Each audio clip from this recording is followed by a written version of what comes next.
Welcome to the Lock Shop with Nielson and Hustler.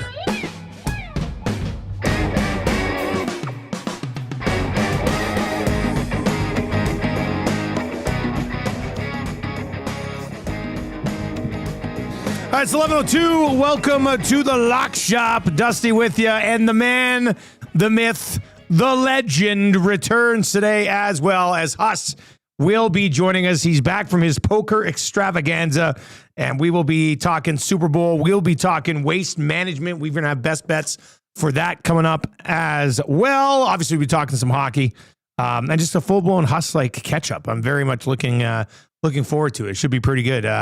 Part-time Lock Shop host Matthew Wannick just came in and said, say hi to Huss for us. Because everybody loves him. Everybody misses him. So we're looking forward. He probably got a ton of sun. Let's see how red his face is when he joins us today. We got lots already on the go over at Play Alberta. Play Alberta, title sponsor of EST and the Lock Shop, obviously. Right now, as far as EST specials go, we have 1, 2, 3, 4, 5, 6, 7, 8, 9, 10, 11, 12, 13.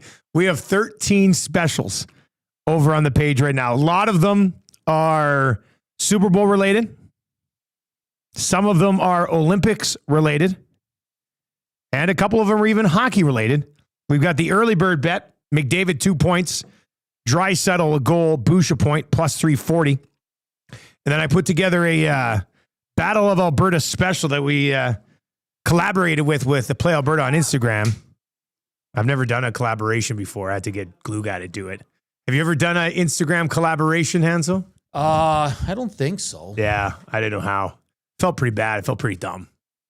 But I sent it to Glue Guy. I said, can you post this on Instagram? I need to learn Instagram a little bit more.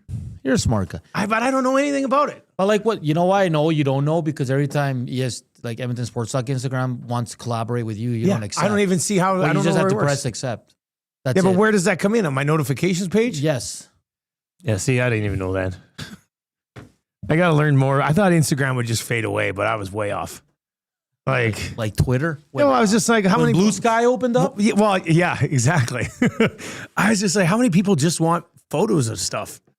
Apparently a lot of people. But there's, you know what I like? Well, now my whole algorithm is climbing stuff because of that one dude. Yeah, that's happened to me quite a bit too on TikTok. I'm just getting a ton of climbing stuff. And it was funny, like 2 weeks ago. You must see a lot of Alain Robert. When that Olympic guy got arrested. He was with the cartel. Yeah. Then all my stuff was cartel. I'm like, I don't need to see this. Yeah. Man. How do you switch it up, right? Yeah. When I first started, like, I don't even have a TikTok account, but the algorithm gets your app, right? So yeah, the algorithms are. When I first started, it was all like sexy ladies dancing.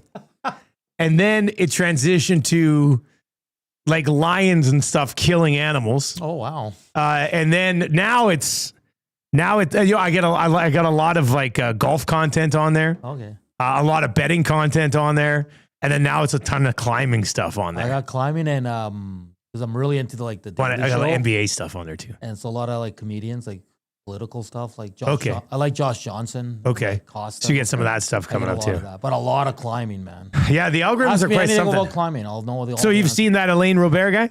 I keep getting him popping up on my Instagram feed too. The old guy. Yeah. He's awesome. nuts. Yeah. Okay. Yeah. Like but that's only from the algorithms. It's the only reason I know. I'm like, who is this guy? Freaking crazy. Yeah. So there's lots. Oh man, TikTok and Instagram. Am I right? All right. We are on YouTube. If you want to sub to the channel, if you haven't already, that'd be great. We're on our push to 14,000 subs here. So keep those coming in. Shouldn't be there by the end of the month, I would think. All right, and look who it is. Look who it is. Back from, I'm assuming, winning the entire event. Huss joins us from Winnipeg Sports Talk. Huss, my man, what's up?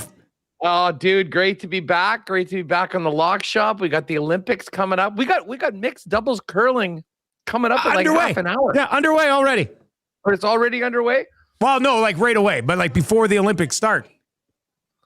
Love the mixed doubles curling. Great spectator sport. Very fast, the games go bang, bang. So Italy, by the way, heavy favorite, around plus 120 to win. If you're looking at a little chalk to get you in, if you want to. You're just right back in the saddle immediately, hey, Huss. Hey, Huss, how's it going? Italy to win mixed doubles plus 120. Yeah, no, we had a great time down there. Did not win the tourney. Had a Hammer didn't win, did he? No. Okay. Of our contingent, I was the last man standing, which I was happy. To be. So, what type of shift did you have to put in to be the last man standing? Well, so this is how these big tourneys work. There are 4 day ones. So you choose which of the day ones you want to play in. And I guess you can play in multiple if you don't make it in the first one. Yeah, if you get knocked out, you come back in. $550 USD, you can go in one of the other ones or you can rebuy it, which they love because it just keeps on cranking up the pot. So it started at 2 p.m. I got bounced at about 9:45. So it was a good 7 hours and 45 minutes. I think there was about 125 in our in the day that the group that I played. And I want to say I made it to about 47th, I think I was.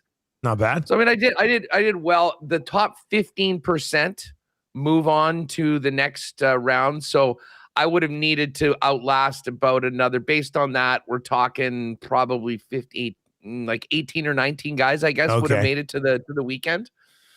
And then if you make it to the 15% threshold, they stop the tournament, they bag your chips, you're in the money, and you move on to the weekend. Nice. So they do this 4 times. Everyone that makes it through is in. I think, it was $550 to get in. I think you're guaranteed $750 US if you made it to the weekend. If you make the money? Okay. So then they started up again on Sunday at, I want to say 2. And I can tell you that I got back to the hotel at about 1:30 in the morning and popped my head in, and there was 10 guys left. Okay. So that probably went till like 5 in the morning. Probably. There's probably another 3 or 4 hours there for sure. So yeah, if you wanted to grind it out and win the whole thing, you're probably talking about a good 12 hours in round 1, and then in excess of that in the with the Sharks in the final bit. So yeah, no, it was it's a really neat event. I mean, it's a way bigger tourney of anything that I've ever seen before. How what was the travel like going down there? Because you had to go like 6,000 kilometers or something. Like, I looked like you were on a milk run. Like, what'd you end up doing? So to recap, we were supposed to fly out on Monday. Yep. On Saturday night, because of that big storm in the States and in the East, we got the note that our flight was canceled. And please rebook. And we went to rebook, and there was only one single seat on 2 different flights. So Greg, one of the guys that was with us, he got one of those seats. I had booked for myself and Hammer. So there was no way I could get both of us on the flight. And then there were 0 seats available on Tuesday, and not even a way that we could go somewhere else and then get to Toronto in time for the Costa Rica flight, which leaves like later on in the evening. So we ended up having to leave at 8 in the morning, Winnipeg to Calgary, and then fly right back over Winnipeg on the way to Toronto and then go Toronto to San Jose. So luckily coming back, it was just the normal Toronto, Winnipeg. And whatever, we were fired up. We dealt with it. I mean, although the way down's always okay. Like, you're like, let's just get there and destination. Could have been worse. Yeah. We knew that was a travel day.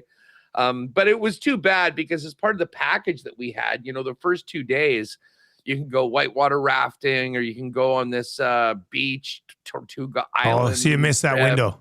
You could golf. You could do that stuff. Yeah. So those things that we lost. But I'll tell you what, the one thing that we did this time that like last year, it was just myself and Paul Shag from the Pat Mayo experience. Yeah. We were both doing a little bit of work. I didn't really know him. I mean, like, as I say, I found the Hooters in Escazú, so I spent some time there. And, I was sort of around in that area. Basically, I didn't really want to go into downtown San Jose by myself, not knowing where the hell, like, what to do or where to go. Well, this was a little different because Greg was there, who I know quite well, our winner. Hammer was there, and Hammer brought his twin brother. By the way, happy birthday to the Hammer. Big 40th today. Oh, wow. Today. So it was sort of fun. They got to go in. So we had a bit of a crew. So we got in there early, like the first day, talked to some people, found some good spots. And it was a very different trip this time, basically rolling with a bit of a crew and able to find the stuff. So we're experts in San Jose, Costa Rica, big city. And there's a lot to do. The food there was unbelievable. But we didn't get out to kind of the more beachy areas of that much. And then I had a couple buddies that I know from here that are from Costa Rica down there for 3 months. So they came up and met us for the weekend. So then we had translators, which was an absolute game changer. So it was great. But yeah, we stuck around. Obviously there's a casino connected to the hotel where the tournament was, did some poker, played a bunch of other stuff. It was a lot of fun. And the timing of it could not have been better. I don't know what it's been like around in Edmonton, but that 10 days before I left, we were talking daytime highs in Winnipeg of like minus 25. Yeah, you were right in the thick of it, Harry. Just full blown deep freeze. And I got, what is it like in Edmonton right now? Beautiful today, man. Yesterday I didn't have a jacket on. It was like +4. Right now it's +4 as well. High of +5 today. Yeah, we are above 0 for the next 10 days. That's not bad, crazy. Yeah, I know. It's crazy. It's nuts. And like, you guys are so far north. I don't know why it's like this, but we're having beautiful weather right now. It's tremendous. Well, we got a couple plus days on the forecast right now. We got one ugly day, that's Friday, high of -14. Other than that, like low single digits.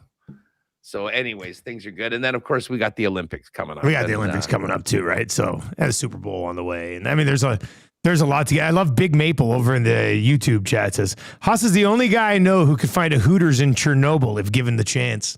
Yeah, you're like one of those sniffing dogs, but just for Hooters. All right, listen, I will take no credit.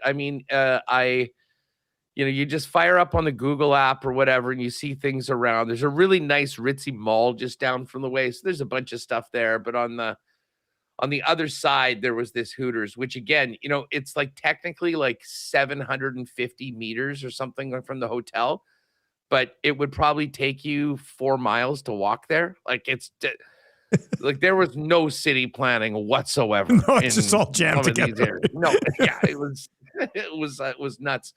But I will highly recommend that one. If you were if you were a fan of the franchise, I can tell you that is one of the jewels of the entire empire, which I think went under. I don't know what the story is with it down in the States. I know they closed a few. Sounds like it's fine in Costa Rica though.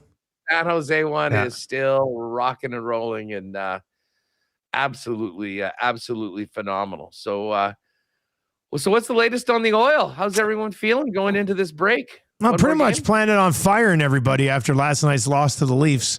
That was and they get Calgary tonight to wrap. So they play Calgary tonight, a little Battle of Alberta. And we'll see. Like, I don't know what's gonna. Like, I think they could crush Calgary. I think they could mail it in and lose to Calgary. Like, I don't know. Like they just that game last night was the 8th game of an 8-game homestand, in which they went 4-4, and 2 of their wins they scored in the final minute to force overtime before winning it. Yeah. So it was not a great homestand. We were talking earlier in the year of like, they're trying to grind out this tough road start, but they're really going to make up for it when they're at home in January. And they just didn't make up for it when they were at home in January. In fact, I think they went 5-6-1 at home in the month of January. So a little concerning we'll see what happens. I mean, win or a loss against Calgary. I mean, if they lose to Calgary tonight, the whole Olympics are full-blown panic. If they roll over Calgary tonight, everybody will be like, they'll be fine. But they're like, I kind of describe them as an okay to slightly better than okay team that's playing in a really bad division right now. Like the Leafs the Leafs only have one less point than the Edmonton Oilers. If you think about that, with how much of a disaster things have been in Toronto, right? They're 3 points out of a playoff spot now. This 3-game winning streak has kind of salvaged things a little bit, but I don't know. They allowed 30 goals over their last 6 games. It's the second time this season they've had a stretch where they've allowed 30 goals over 6 games. The first stretch was with Skinner and Pickard. This stretch is with Jari and Ingram. So it's hard to think it's just a goalie thing. I mean, the team needs to start playing better defense. So I'd say the temperature's kind of getting cranked up a bit here right now, buddy. Where's the Jari meter? Is he in Skinner territory yet? Well, the Jari meter is he's got worse numbers than Skinner did when he was with the Oilers. But the Jari meter is more let's play Ingram more meter right now. So even Ingram, I thought Ingram played well last night. I wasn't even joking about it. I tweeted yesterday, I said, Ingram is putting up a good, hard fight against the Oilers team defense to keep his save percentage above 900.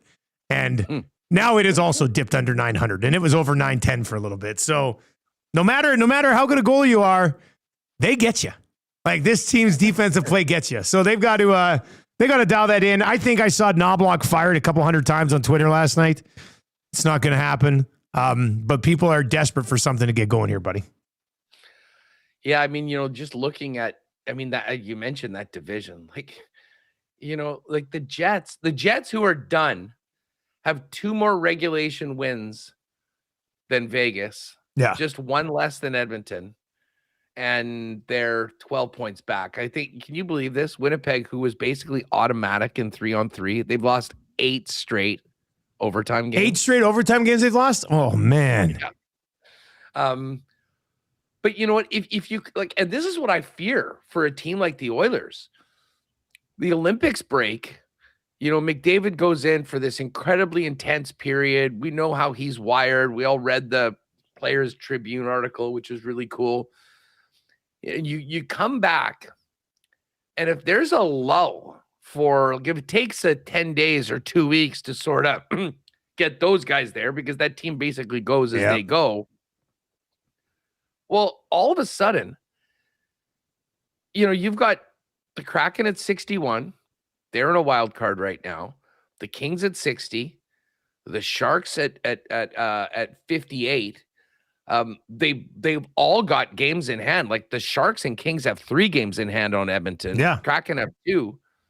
But here's the thing, Huss. Be in a situation where these teams in a wild card are clinging onto a spot. This city will be expecting a lull coming out of the Olympics, because the Oilers always struggle after breaks. Like, for the last 3 years, whether it's Christmas break, All-Star break, Four Nations break, beginning of the season, they have consistently been subpar coming out of these layoffs. So the little mini cushion they have right now could be gone by the deadline or shortly after the deadline. So they got to be careful with it. Like, this 2 points tonight, don't mail it in. Like, this is everything you need to know about the Edmonton Oilers right now. They're a minus 137 favorite in Calgary tonight. Minus 137 against the Calgary Flames. Right? They need to take this game serious and pick up a couple of points tonight. But the one thing that they have to, even if they slip to a wild card, if it's the 7th wild card, whatever, it doesn't really matter. Just stay out of that eighth spot. Yeah. Although, round 1 against Vegas is probably not as good as Anaheim or Kraken or one of those teams. Yeah, but it's better than those other 3. The Oilers are 0-6 and have been outscored 34-12 against Dallas, Minnesota, and Colorado. Well, that's what I'm saying. It would be a death knell. Like, if they ended up in the 2nd wild card, Avalanche first round, and then if you beat the number 1 team in the league, then you get the winner of Dallas, Minnesota. That would be the worst case scenario. Although I did see if we were in a 1-8 format, which we're all banging the drum to get, there's a chance that the Oilers would their path in the playoffs would be Dallas, Minnesota, Colorado. Yeah, that's tough.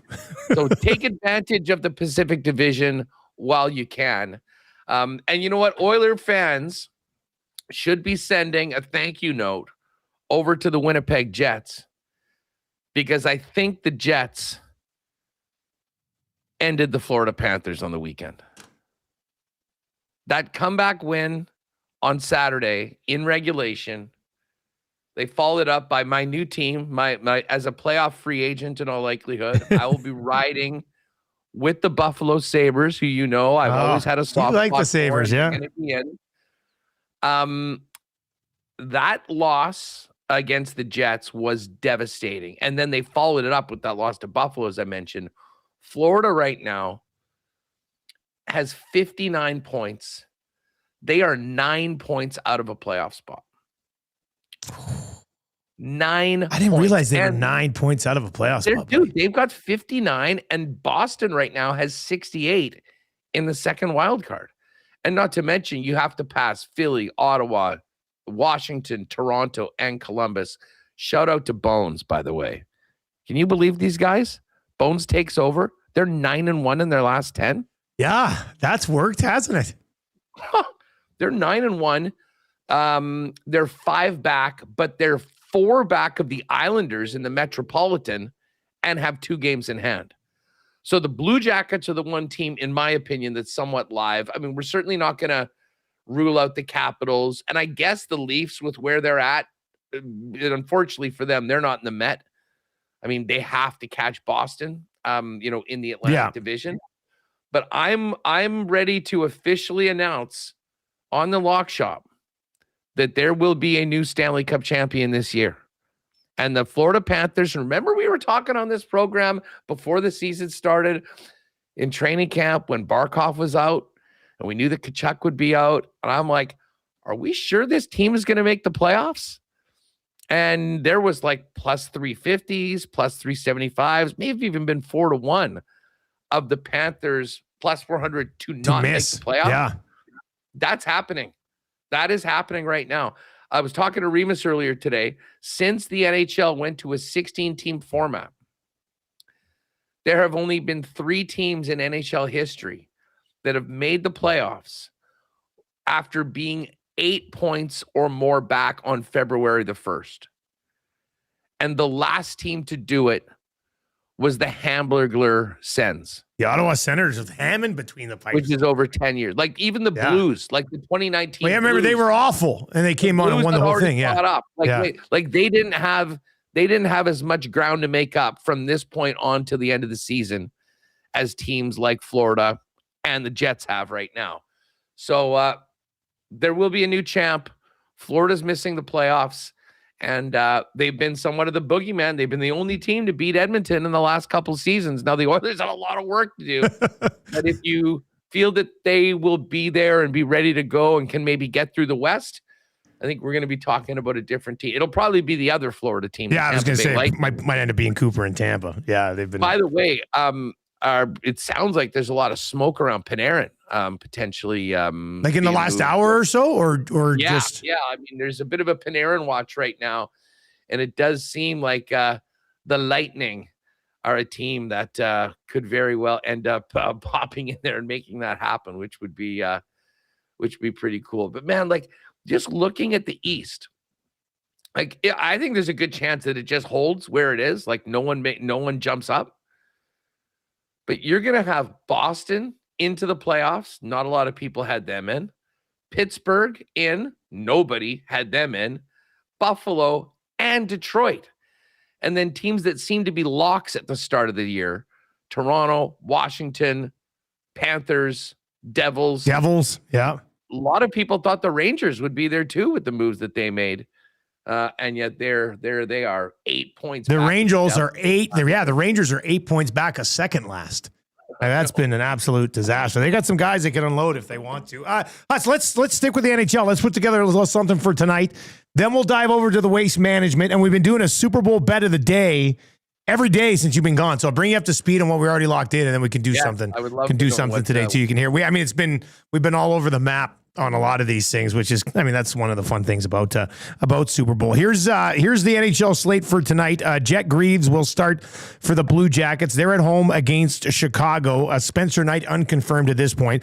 Montembeault will go for the Habs in Winnipeg against Helly and the Jets. Bobrovsky for the Panthers at home against Korpisalo and the Bruins. UC Saros and the Preds are hosting Gustafsson and the Minnesota Wild. That's both confirmed. Askarov will start for San Jose. They are in Colorado. Mackenzie Blackwood confirmed for the Avs. Vejmelka listed as likely for the Mammoth. John Gibson unconfirmed for the Red Wings. Ottinger for the Dallas Stars tonight. Binnington unconfirmed for the Blues. Kraken and Kings, neither goalie confirmed there. Oilers and Flames, unconfirmed of Tristan Jarry and Devin Cooley. Kira Schmid and Tolopilo of the Canucks. So obviously with the season about to shut down, pretty busy for a Wednesday night. Huss, what do you, I mean, the Blue Jackets are minus 149. You mentioned they've been absolutely red hot as of late. Habs and Jets, I'm looking at is essentially a straight up pick 'em. Minnesota's only minus 125 on the road in Nashville. Colorado's a big favorite against San Jose. What do you like, Huss? Well, I mean, that CBUS number jumps out at me right off the bat. I mean, like, they are just so hot. They're playing so well. They probably wish that this break was, in 3 weeks or something like that with the way that they're playing. But you have to think that knowing that this is, I mean, I think pretty much every team here for the most part is playing their last game. I don't think that they're playing tomorrow. I will just check that. They actually could potentially play tomorrow because they actually have some games. Yeah, no, there is like 8 games tomorrow. 1, 2, 3, 4, 5, 6, 7. I think I'm seeing 7 games tomorrow. They're not it. Tampa Bay could. It's Florida at Tampa Bay in the last game tomorrow. Oh, that'll be fun. Tomorrow, so they could finish it up.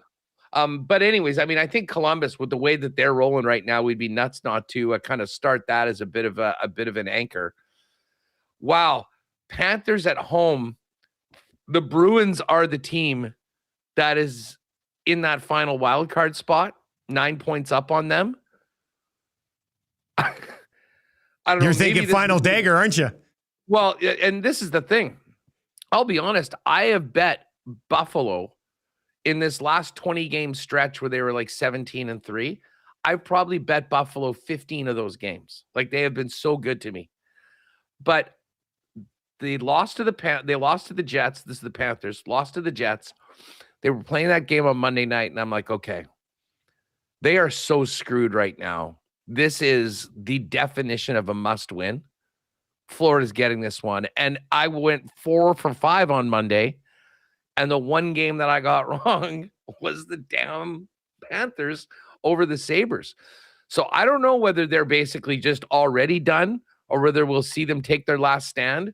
But to me, that's a really, really tough game to pick. The Jets it's funny. The Jets came off this road trip.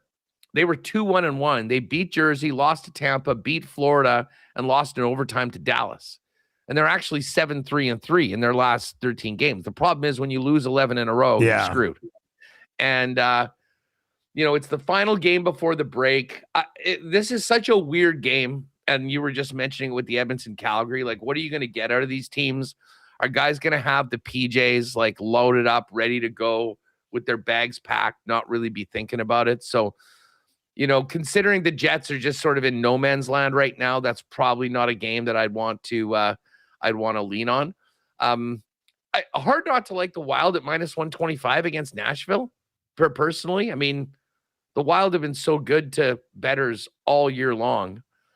They're not in a desperate situation, but I mean, they're just so much better than Nashville that I've certainly got a lot of time for Minnesota. I don't mind the number on Dallas either. As a money line play tonight, like Dallas has been really good lately. Let me bring up, because it's minus 2 something, but for a parlay that's okay. Dallas has won 5 in a row.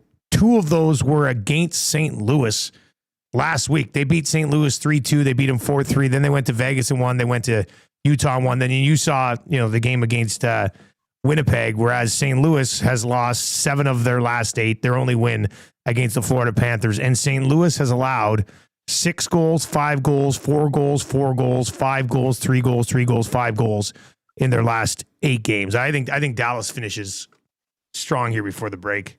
Yeah, I mean, it's such a big number. Yeah. I mean, such a juicy number. I mean, it's one of those ones where whether it's worth to put on it. I mean, if we're looking at a team that maybe, has some good value with a plus on it, what do we think about Detroit in Utah? Like the Red Wings had actually had a bit of a, they hit a bit of a skid, and then they go into Colorado and win 2-1 or win 2-0. Yeah, they won 2-0. And that was the second end of back-to-backs. They lost at home 5-0. They returned the favor. And they had that little kind of whatever. They lost 3 games at home after playing really well. I just feel like McClellan has been so good at squeezing everything out of this team this year. I kind of feel like the Wings are a team that you can kind of count on bringing their best to not mail it in tonight. Yeah, for sure. And I mean, I'm trying to think of like how many Olympians do they have? I guess Lucas Raymond, I'm sure, will be on the Swedes. They actually do. When you think about all their European guys, Mo Seider. I mean, there'll be a few of those guys. Larkin will be on Team USA. Seider. I'm not sure whether like Edmondson or Sandin Palika or those guys are on the finish of the Swedish teams. But I don't mind Detroit. I would throw that one out there as a possibility if we wanted to get something for a bit better of a number. Okay, let me throw these options by. So we like the Jackets and you like the Bruins, right? Do you say you like the Bruins tonight? No, Wild. I think the Wild. Okay, the Wild. The Bruins Florida game. Like if Florida came out and won that game, I wouldn't be surprised at all. I mean, to me, that's a really, really tough one to throw in our parlay. All right, so if we're on Columbus and Minnesota, and let's say we throw Detroit in there, that takes it up to plus 552, which is a much better number than if we put my Dallas play in there, because that's at plus 342. And I like your theory of Todd McClellan won't let these guys get unfocused, for a moment. I think I can be convinced on that one. I like that one, actually. Listen, they had a little bit of a slip, with the 3 losses at home. They came back, stepped up, and shut out the Avalanche in Denver. You got one more game before the break. Not a lot of travel from Denver to Utah. And listen, Utah is good. I mean, they're fine. But, to me, this is a game that, Detroit could, really sort of cement their spot. Because as I said, they're 72, but then you look behind them, Buffalo 70, Montreal 70, Boston 68. Like they're not that comfortable despite the fact that they're the number 3 team in the conference right now. All right, so we'll go Jackets, Wild, and Wings plus 552 before a boost. I will send that over to the crew at Play Alberta. Huss, let's get into the Waste Management Open, buddy. So we had you've been there? You've been to this one? Yeah. Yeah. Okay. We were talking about this morning because Alicia, a female listener of the Nielson Show, texted in. She said she's heading to the Waste Management Open. Do we have any advice? And I was like, well, I haven't been there. I would probably suggest you pace yourself. And then somebody else texted in and said they have a place down in Arizona. They've been there multiple times, and they said if you like golf, don't go. But if you like to party, you're going to want to be there. And she replied and said, I'm going to party. So she's in for a good time. From a television viewer perspective, it's an absolutely amazing event. I love it. Oh, listen, it's absolutely phenomenal. I mean, you, all I can tell you is from my own experience, it was we were there covering the Super Bowl. And we went on the Saturday, and the Saturday, Alicia, if you're going on the Saturday, just prepare. I hope you're not, hope you don't mind crowds because there was over 200,000 people there. Like that's more than some tournaments get for the entire 4 days. We got dropped off by an Uber at like 11:30. We didn't go there really early, but it was still before noon. And there was a walk of about probably a kilometer from where the Uber drop-off is to the gates. And as we walked in, there were, put it this way, you would have had no idea you were going to a PGA golf tournament. You probably thought that you were going to a kegger at ASU. I mean, there are, like girls, like women, early 20s, dressed up, just annihilated before, as I said, before noon and before they were even in the gates. Listen, if you can get there early enough and can get a piece of that 16th hole, do it. I mean, that is really where the action is. But there are so many people there that day that I would suggest, what we did was end up finding a couple spots midway through where we could sort of get a spot, chill, and watch all the guys come through. And then they have what the heck it's called? Put it this way, it's golf's version of the Briar Patch at this event, and they have big acts every night, and the party goes super late. So buckle up, make sure you mix in a water or two, eat something, and get ready for a game. And hopefully you'll see a few golf shots too. Along the way, you might remember a little bit of golf. Huss, what do you like? Who do you like this week? Who do you got? Waste Management. Well, you know what? This is, I guess we just have to start with the whole Scotty Scheffler versus the field. That's pretty much where we're at now with this guy, hey? Dude, like, what are you seeing for a number for him? I saw like plus 225. I am looking at, 225. Yeah, 225 right now. I know. In a legit PGA field. Yeah, to win a good field, this guy's plus 225. That's ridiculous. And it was his top 10's minus 380 or something like that. Like, he's just, it's insane. So 2 weeks ago, when he played his first event of the year, he was 3-1, which I thought was obscene.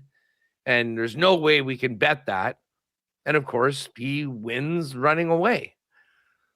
And the thing is, when we look at these odds boards now with the Scheffler field, every other number looks so good. It's really good. I know. Because everything is blasted up because you got a plus 225 favorite. Like, when was the last time like outside of Scheffler, it's not like Rory's there or most of the top players in the world aren't there. And you're getting 18 or 20 to 1 on Xander Schauffele? Yeah. I mean, that's never happened. So we're in uncharted territory right now. Dude, is there a market without Scheffler? I do. No, I don't think I see that. Let me see here. Yeah, honestly, like top finish without Scheffler. That should start becoming a regular thing. Like, I mean, especially in events like this where there's such a massive drop off between. Again, you're basically playing for second, or Oh, here we are. Actually, I do see a market for it, buddy. Winner without Scotty Scheffler. Man, what a freak this guy's become. I'm looking at Xander at like 15 to 1 without Scotty Scheffler. So to finish second, essentially. What we're looking at. 15. Okay, so just take away that for a minute. Yeah. Scheffler out of the picture. A Xander Schauffele 15 to 1. In a field where your next top guys are Siwoo, Cam Young. Burn. What's Hideki's number on that? 1950, so almost 20.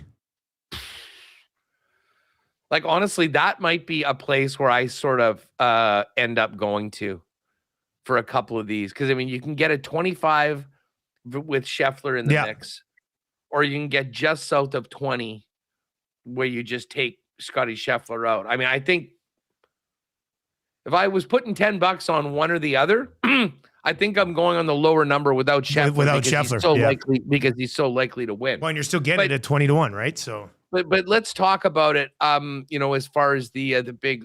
I mean, it's hard not to be intrigued about Brooks Koepka coming back to the WMO as a member of the PGA Tour. He really does need to get. He really does need to get some results. Because of course he's kind of in on some of these events that he hasn't really qualified for on sponsors exemptions or whatever. he'll be playing in the majors because he's Brooks Koepka. But he's done very well at this event beforehand. He seems to be sort of free. He wasn't great last week at Torrey Pines. But a little sprinkle on Brooks at 50-1, I think would be fun, and it'll be a guy that we'll definitely be watching. But towards the top of it, I mean, if we're going outside of Scheffler, I mean, Xander Schauffele, no one's really on Xander at all right now. Yeah. I mean, listen, he's shown a lot so far, but I mean, he's still Xander Schauffele. I mean, 18-1 is something that I would consider. The guy that I do have a piece of already is Chris Gotterup. Oh, Gotterup. Okay. Yeah. Gotterup. He's already won, right? He's already won once. He is a pretty complete player. And I think the fact of the matter is that a lot of people, with it being early in the season, they don't remember how well he played at the end of last year. He was the guy that people were talking about for Ryder Cup. And, getting a pretty nice number in and around 40. Another guy that I think at, a big number like that right beside him, Matt Fitzpatrick. Fitzy has the game. This is a very, I've seen and listening to some of the previews of this, the best comparable for Phoenix in the Waste Management Open is the U.S. Open. Like this sort of like guys that do well at the U.S. Open do well here. Brooks Koepka, obviously one of those players. And Fitzpatrick's a former winner of the U.S. Open. And then outside of that, the other guy is a former winner, and it's Hideki Matsuyama. We were just talking about that at 25-1. As they say, I kind of do like that number without the strokes. But Hideki in and around 25 is a number I'll get on. I know Feinberg and some of our buddies, a lot of people really like Cam Young. And Young, I'm seeing is kind of I think I saw him originally when the numbers drop at about 25 at 22 right now. Siwoo's there, and Siwoo's been awesome so far. Yeah, I want Siwoo this week. I mean, he got 3 straight top 25s here. And if you go back, and he hasn't, if you go back to last year's FedEx Cup playoffs, he's got 4 top 5s, and he's finished no worse than T21. Like, he's playing some really good golf. And he's been all around it here before, right? So I like Siwoo Kim. I like Sahith, who's had a nice start to this year after really sort of falling off last year. He's got 2 top 10s when he rolls in here. And of course, he finished T3 here in 2022 and was 5th in 2024. So he's been in the top 5 a couple times in the last three or four events. So I'm on him. And then I don't hate Jake Knapp either. He's had a pretty good start to his year. T11 at the Sony Open, T5 at the Farmers Insurance. Game kind of fits this script a bit. And then if you're not on Nick Taylor, you got to have a sprinkle on Nick Taylor. I mean, you have to be on Nick Taylor. Right? The guy's been outstanding here. Yeah, I've heard some people that were, kind of mentioning Corey Connors, but I like to go further down. What's the number on Taylor? I'm looking at 58. 58? Yeah.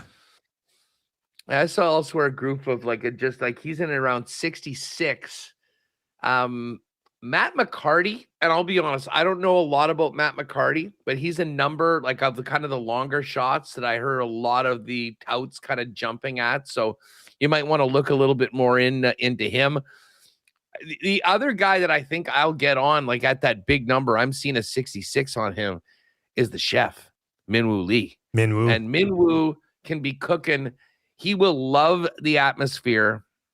He can absolutely mash off the tee, and is a guy that I think has a lot of potential to at least be a guy that can be in the mix. I mean, I'm looking at top 10s here.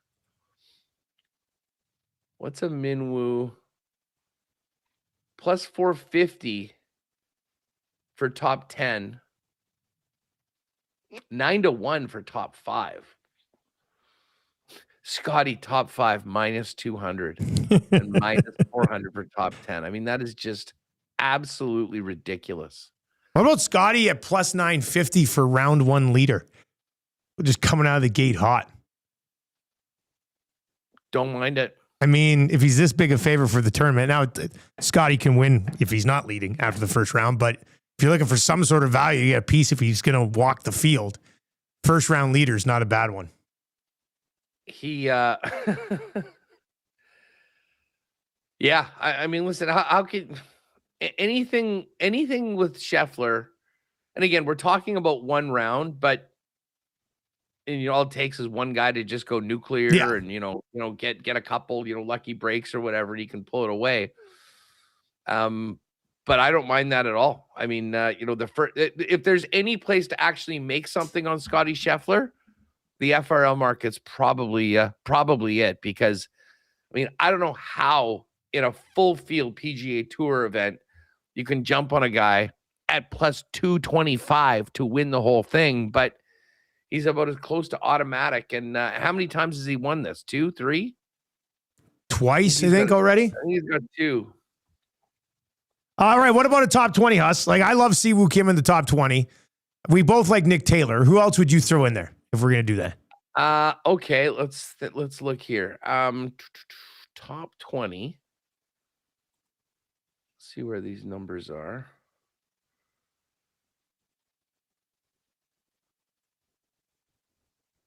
Hideki or Fitzpatrick, I think, is where I'm looking. Probably Hideki's pretty big difference, eh? Even money and Fitz is plus 145. Yeah. It's your call, man. You make the call on this one. I took the other one, so we got Nick Taylor and Si Woo Kim. Yeah. Well, why don't we go? I mean, unless you have I think the top 20 number for both of these guys is relatively, like, in my head, I think it's relatively close. Yeah. Why don't we go with Fitzy at plus 145? Okay. All right. So we'll Si Woo Kim, Nick Taylor, and Fitzy at plus 1. Let me write this down because I'll send it to them right after the show. Okay. All right. I want to bring you up to speed, Huss, on our Super Bowl plays of the day that we've been doing. I didn't do it yesterday. So yesterday it was Maddie and Eric. So we've got a bunch of them. So first quarter total, 9+ points, minus 109. That was Super Bowl play of the day 1. Let's see here. Super Bowl play of the day 2. Any 2-point conversion attempted, plus 152. So they just have to attempt it. They don't have to get it. Just have to attempt a 2-point conversion, plus 152. Super Bowl play of the day 3, Drake May and Sam Darnold, both combined over 447.5 passing yards. Super Bowl play of the day 4, Bad Bunny, no hat at the halftime show, plus 400. Day number 5, combined jersey numbers of all touchdown scores, including overtime, under 123.5. And then day 6, color of first Gatorade poured, yellow, lime, or green at plus 278. And then mixed in there, we've got I think it's the glue guy, JSN, Kenneth Walker, and Stephon Diggs for over 3.5 touchdowns combined at plus 688. So we've already started to spray this board. So let's grab something else that we can throw onto that list today, buddy. Do you have a prop? This is one of my favorite ones that I've seen out there. Okay. Bill Belichick to attend game with Jordan Hudson. Oh, I don't know if I've seen that one. I've seen that one at 2-1. Really? And I want to get in on that. And here's the thought process behind it. Like, Jordan Hudson does seem like the clout chaser of all time. It's true. And she absolutely runs the show when it comes to Bill. A little bit, hey? Even if Bill didn't really want to go to the game, I have a feeling that she will be pushing him and he won't have much say in the matter. So if you can find a mark on Bill Belichick to attend the game with Jordan Hudson, he would do it. I saw another funny market, the first TD celebration theme. Oh my Dance God. mover routine, acrobatics, high knee run, athlete tribute, movie TV scene, or real imaginary prop? That's a really tough one to even say what it is. I saw a streaker. Will there be a streaker? I did see a streaker. Will an unauthorized person enter the playing field? That one, I'm not going to jump on the yes on that one. The no is kind of minus 500. I have no take. I'll be honest. Even though I probably heard Bad Bunny, unbeknown, you might be familiar. Well, just being in Costa Rica, I mean, that Latin music was everywhere. Do we have any good Cardi B props? She's sure been getting some attention lately, just in time for the Super Bowl. There's a Cardi B joins on stage. Total global viewership of halftime show.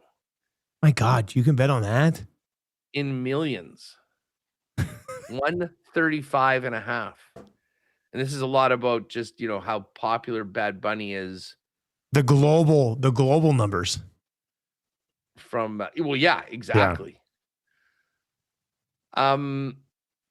Here's what I do like, though. Okay. And this is to happen first. New England Patriots. The options are to punt or points scored. Okay. And I like the punt. And I'm seeing Patriots -123 to punt before they score a point. Yeah, exactly. What will happen first? A punt or points scored? I like a punt for New England. At -123. That's a nice little further bet locked in on the Seattle defense. Seahawks defense coming out strong. Drake May, massive spotlight, first time. It makes sense that it would be a punt to get this thing started. Well, I mean, I know we're going to get into this with final picks and props, really diving into the game. And, people have made a lot. Like, I've talked about their cupcake schedule all year. Yep. And then Patriot propagandists will tell us about, hey, they're the first team ever to go through 3 top 5 defenses on the way to the Super Bowl. And I'm like, yeah, that's right, they did. Well, what's happened when they've got against these top 5 defenses? Their offense has done almost nothing. And now you got the Seahawks. Yeah. So I put it this way. I mean, I'm so happy I, for the first time, jumped on that as soon as it came out. Because I got it at 3.5 and it's gone to 4.5 and it has not, it's just there. Yeah. It's not coming back. Really think that's going to be where it ends. But for me, and we'll dive into this more, I mean, I think New England's offense is going to be really, really challenged to do much against the Seattle defense that has been, as much as we want to talk about the great story of Sam Darnold and how JSN's an absolute stud and what Kenneth Walker's done since Charbonnet's been down. If they win, which I expect them to do, we will look at this kind of like Legion of Boom 2.0. A defense that, put a team on its back. I mean, allowed mistakes at times offensively, and still dominated games. So, if you want, let's go punt before points for the New England Patriots. All right, Huss, what's coming up in WST quickly, buddy? Well, we'll get ready for this Habs in town tonight. Sean Starr in Montreal sent on the youngest team in the league, poised to go back to the playoffs. There'll be a lot of envious Jet fans looking at what Montreal's done with their rebuild. So we'll get into that and a little bit more in the Super Bowl and a little bit more, by the way, just quickly on the way out. How about Bombers? Busy weekend. So busy, Hammer and I had to do a pop-up CFL one. Did you do a pop-up? From Costa Rica. I like that commitment, Huss. I like that commitment. Yeah, hey, always grinding. So touch on a bit of that. But final game for the Jets tonight. Lots on the NHL. Look ahead to the Olympics and the Super Bowl coming up in about 5. All right, there you go. That's up on WST. Huss, good stuff, buddy. We'll chat with you tomorrow.